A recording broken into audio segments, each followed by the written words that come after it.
There's no question Australians love a dual cab 4x4 ute. They're the hottest things on the market, and things like Toyota Hilux, Ford Ranger have been some of the biggest selling vehicles in Australia for the last couple of years now. The Ram 1500 here, that's brought in by Tico Automotive, and it's re-engineered by Walkinshaw Performance for right-hand drive applications. It's a big process done here in Melbourne, gets the car just right for our conditions. They've got the 1500, the 2500 and the 3500. They're all heavy duty ratings. They come up, the 3500 tows and carries more, right back down to the 1500, which we're driving here. It's got a lighter duty chassis, lighter axles. It's got independent front suspension where the two bigger versions have got a live axle at the front. This car is also only available here with a petrol V8 engine only. There's no diesel option as yet. You can get one in the States, but so far not in Australia. Whereas the bigger vehicles, diesel only. Where the Ram 1500 really fits the bill is that it's less than $100,000. You can pick up a base model one of these in the 70 grand mark.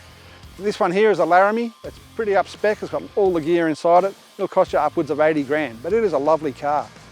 Think about people who used to buy a HSV Maloo. This is the car for them now, because you can't buy a Holden or a Falcon Ute anymore. It's got all the leather interior, it's got the V8 engine, and then it's got the all-road ability and off-road ability of a four-wheel drive vehicle. Let's take it out in the bush and see how it goes.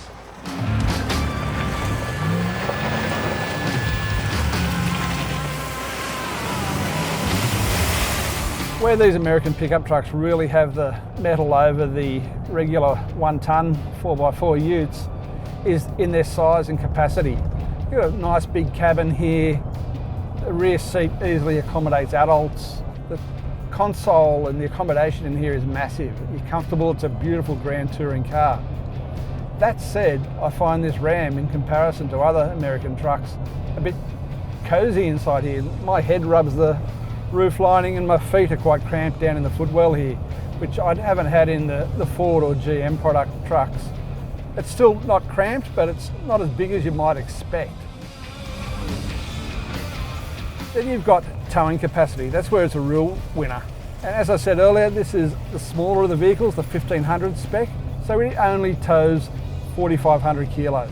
That's still a ton more than any of those other 1-ton utes will tow. Payload's only 800 kilos, so it's not fantastic for a big truck, but it's still enough for most people.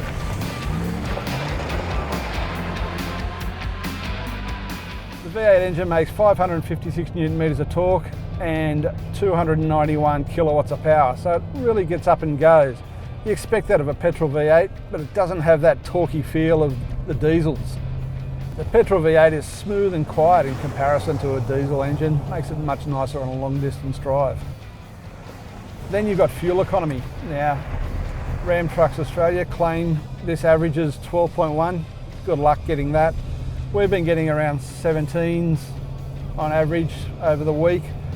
On this day out in the bush, we've been averaging an indicated 24.7, so quite thirsty when you're out there in low range climbing hills and muddy tracks. That's quite reasonable when you compare it to, say, a 200 series or a 79 series LandCruiser double cab. When those cars are out on the highway, they do tend to chew a bit of fuel, but this car does feel very much like a 200 to drive. It's big, it's spacious, it's luxurious, it's got great vision ahead of you. It's a real grand touring vehicle, perfect for towing that big horse float, big boat, or even a big caravan. One thing about choosing the smaller 1500 series truck over the bigger 2500s, this has got independent front suspension, and the turning circle is way better than the 2500. It's better for when you're out in the bush, easy to get around in.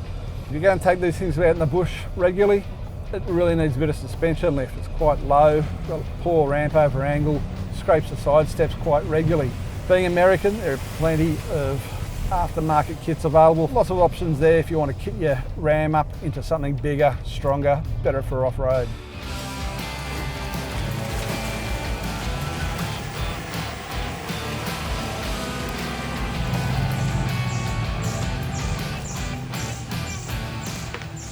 And this Ram 1500 Laramie, it's a really good price point compared to, say, a 200 series LandCruiser. Even if you've got to spend some money on accessories and kit it up a bit. The 200, you're looking at 90 grand plus. And then you've got people that are chopping 200s into double cab utes, stretching them, spending a lot more money again. So here you've got something that's already made as a ute. It's made to tow 4,500 kilos. It does it with ease. If you want to take a big caravan and trip around the country, doing the big lap, this could be the right vehicle for you.